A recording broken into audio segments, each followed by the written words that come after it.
घटनाएं हैं, दोनों को ध्यान से सुनिए। उत्तर प्रदेश के इटावा जिले में यादव समाज के एक व्यक्ति को कथा सुनाने के अपराध में बेइज्जत किया गया और उसका सिर मुड़ दिया गया।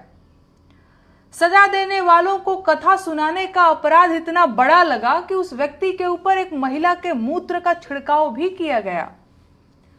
यह दुष्कृत्य कथा वाचन पर एकाधिकार समझने वाले लोगों ने किया। दूसरी घटना ओडिशा की है, जहां गंजाम जिले में गो तस्करी के शक में 2 दलित युवकों को बुरी तरह पीटा गया।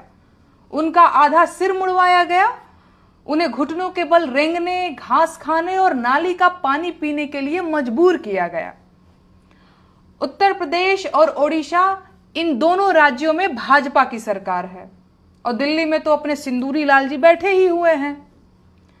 ऐसे में अब सवाल यह है कि इस तरह की घटनाओं के लिए असली जिम्मेदार कौन है? भाजपा का दलित और पिछड़ा विरोधी चरित्र या उन राज्यों का खराब लॉ एंड ऑर्डर?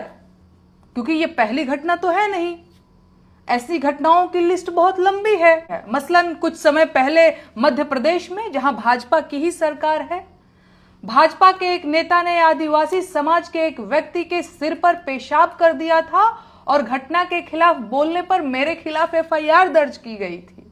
खैर, मुझे जानना है कि इस तरह की घटनाएं भाजपा शासित राज्यों में इतनी अधिकता से कैसे हो जाती हैं। मुझे जानना है कि क्या किसी पिछड़े वर्ग के व्यक्ति द्वारा कथा वाचन करना कोई अपराध है? अगर अपराध है तो उसके लिए भारतीय न्याय व्यवस्था में क्या प्रावधान है? कथावाचक के मान मर्दन के लिए जिम्मेदार लोगों को सजा मिलने की कितनी संभावना है? पहलगाम आतंकी हमला देश में हुआ पहला आतंकी हमला नहीं था। देश लंबे समय से आतंकवाद से लड़ रहा है और हमने अपने हजारों नागरिक आतंकी हमलों में खोए हैं। हर बार ये हमले पूरे देश के विरुद्ध माने गए और मृतकों को देश का नागरिक माना जाता रहा। पर भाजपा सरकार की कृपा से ऐसा पहली बार हुआ कि जब पूरे देश ने मृतकों की सूची में हिंदू और मुसलमान नाम छांटे, माहौल बनाया गया कि आतंकियों ने धर्म पूछकर मारा। एक पूरे समाज को आतंकवादी और उनका साथी बताने की कोशिश की गई, जबकि सच ये है कि सरकार अभी तक हमलावरों को पकड़ना तो दूर, उनकी सही पहचान तक नहीं जुटा पाई है। और अब खबर आ रही है कि सरकार ने पहलगाम हमले के लिए जिम्मेदार आतंकियों के गलत स्केच जारी किए थे।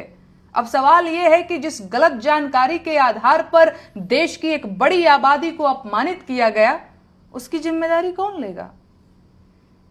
और जो कष्ट